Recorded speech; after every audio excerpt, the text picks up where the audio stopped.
avoir les réponses de ces talentueux musiciens qui, beaucoup connaissent, n'a plus besoin d'être introduit. Mais pour ceux qui vont apprendre à le connaître, trouveront qu'il a du talent au-delà de la chanson. Il a du talent peut-être dormant qu'il n'utilise pas. Et nous allons ensemble lui faire ce challenge, mais surtout plus, nous sommes là pour l'encourager dans sa carrière. Salut Denis, salut. Ouais, ça va très bien et c'est vraiment un plaisir d'être avec toi. Et tu es à Boston et tu fais de temps en temps, et très souvent je dirais, des voyages aux États-Unis. Tu peux nous dire qu'est-ce qui t'intéresse des États-Unis, parce que la plupart des musiciens de ta carrière se limitent en Afrique et en Europe. Mais je vois, tu as un style un peu américain là, non, ton habillement.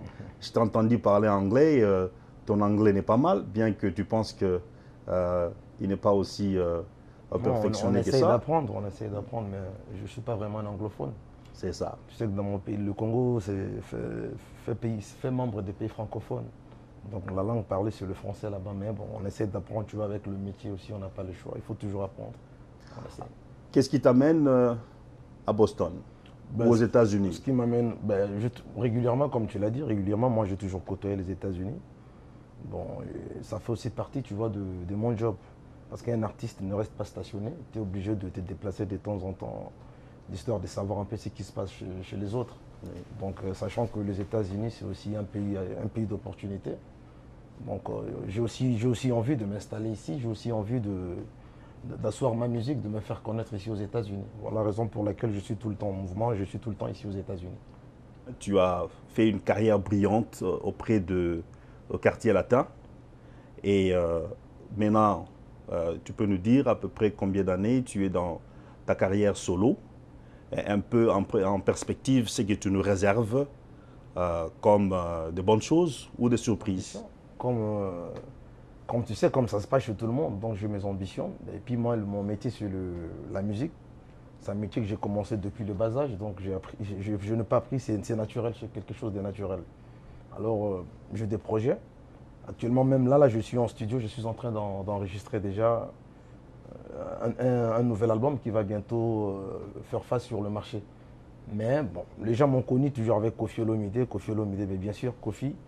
Aujourd'hui, il reste mon grand frère. Bon, tu sais, arrivé à un certain âge, tu es obligé de compter un peu sur tes propres ailes. Donc voilà, l'histoire de ne pas trop rester stationné, tu vas tourner en rond.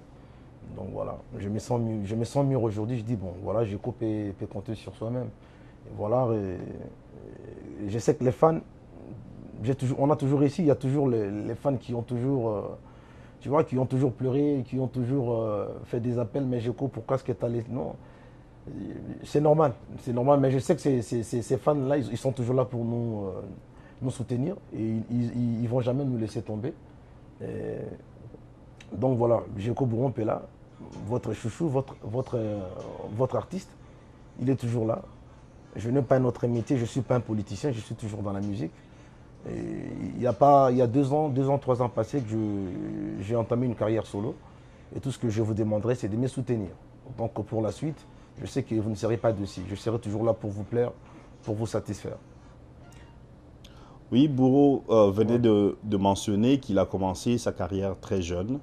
Nous voulons un peu avoir une idée à quel âge il a commencé sa carrière. Et si il avait commencé sa carrière directement dans les quartiers latins, ou il aurait dû commencer ailleurs, et pourquoi il aurait dû choisir le quartier latin dans le temps. Et ce sont des informations que nous voulons avoir de lui. Ouais, bon, professionnellement, je dirais, s'il faut parler d'une carrière professionnelle, je dirais c'est à l'âge de 18 ans. De 18 ans, quand je venais d'intégrer quartier latin. Donc voilà. Et après... Mais bon, avant une carrière professionnelle, je connais quand même une carrière jeune comme tout le monde le fait. Il y a eu quelques mouvements dans le quartier avec des jeunes, tu vois. Je vais citer par exemple un groupe Royaume Lifaki. Un groupe, vraiment, ça remonte à très longtemps. Et puis il y a eu des mouvements jeunes comme ça. Il y a eu le groupe aussi, quoi, Versas Musica, comme ça. bon, quelques groupes de jeunes comme ça. Mais après, c'est vraiment avec Kofi que je viens d'entamer vraiment une carrière professionnelle à l'âge de 18 ans. Et jusqu'à aujourd'hui, tu vois, j'évolue en solo. En suivant ton parcours, j'ai remarqué que dans tes interventions, tu as dit que la musique qui t'a intéressé le plus, c'était le Wenge Musica. Alors, qu'est-ce qui a fait que, enfin, tu es allé chez Koffi Olomide, dans le quartier latin? C'est vrai que Wenge a beaucoup influencé mes sentiments, tu vois, dans la musique. Parce que je me rappelle, j'étais tout le temps derrière. Mon frère Alain Pella, moi quand j'étais encore à l'école secondaire, mon frère Alain Pella, lui, il était déjà dans une carrière professionnelle avec Wenge Musica. Mais comme j'étais tout le temps derrière lui, après le cours, donc j'étais tout le temps derrière lui. Parce que à l'époque, il n'y avait que lui et moi à Kinshasa. Bon, toute la famille, ils étaient déjà en Europe. Et moi, je suis resté avec lui parce que papa, il tenait assez que je finisse que j'ai mon diplôme d'État. Voilà pour que je rejoigne la famille en Europe. Mais moi, bon, comme tu sais, c'est un don. Le don, c'est quelque chose qu'on est avec. Et puis, j'étais tout le temps derrière mon frère, tout le temps. JB, Ouera, tout ce monde-là, Wenge Music à 4x4 BCBG. C'est vraiment, donc, c'est eux, quoi. C'est eux qui m'ont beaucoup influencé, ces vieux-là. Mais après, bon, c'est comme ça, je dirais, ça a déclenché ma carrière professionnelle. Bon, Kofi, pourquoi je dirais Kofi? Parce que, bon, bien que j'étais dans le mouvement Wenge Musica, parce que Wenge Musica incarnait la jeunesse, incarnait pratiquement la jeunesse. Mais Kofi, c'était pour moi à l'époque, c'était déjà une grande école de la musique congolaise. Voilà, c'est pour cela, moi, je ne me suis pas empêché d'aller chez Kofi et puis voilà, adorer son groupe. Ouais, c'est une grande école, ça il faut l'avouer, il faut l'admettre, il faut dire la vérité. Comme dans le temps, nous avions vu beaucoup de talents qui sont sortis de Zaiko Langalanga. À présent, il y a beaucoup de musiciens en solo qui ont préféré la carrière solo, je dirais, venant du quartier latin. Ce que je voudrais savoir de Bourreau, il y a maintenant une sorte de compétition parmi les anciens collègues. Comment lui cherche au fait à se démarquer de cette compétition? Parce que à les entendre tous, vous pouvez sentir du Kofi, du Mopao dedans, ou un peu le mix avec le Wenge Musica. Le Wenge a amené, comme lui l'a dit, qu'il était un adepte du Wenge Musica. Le Wenge nous a amené un son différent, un rythme différent.